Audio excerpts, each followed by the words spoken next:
Adik-beradik terlalu masuk campur soal jodoh kita. Kadang-kadang yang buat kita ni susah sangat nak jumpa jodoh, yang buat kita ni serabut sangat nak cari jodoh, bukannya diri kita sendiri. Bukan sebab tak ada calon, tetapi sebab adik-beradik terlalu masuk campur soal jodoh kita. Tak sesuai lah, tak setaraf lah, tak sekufu lah. Tapi dengar sini, ini hal hidup awak, ini hal perkahwinan awak. Bukan dia orang yang akan hadap orang tu, pasangan kita tu sepanjang hayat dia orang, tapi kita, awak yang akan tempuh suka duka bersama dengan dia. Awak yang kena bina bahagia. Pendapat mereka mungkin penting, tapi jangan sampai awak hilang peluang untuk awak pilih yang terbaik untuk diri awak. Jangan terlalu ikut cakap orang. Jangan sampai awak terpaksa tolak yang baik ni. Sebab apa? Sebabnya dia tak layak di mata adik-beradik awak.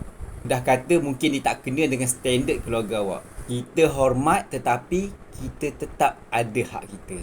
Kita berhak untuk bahagia.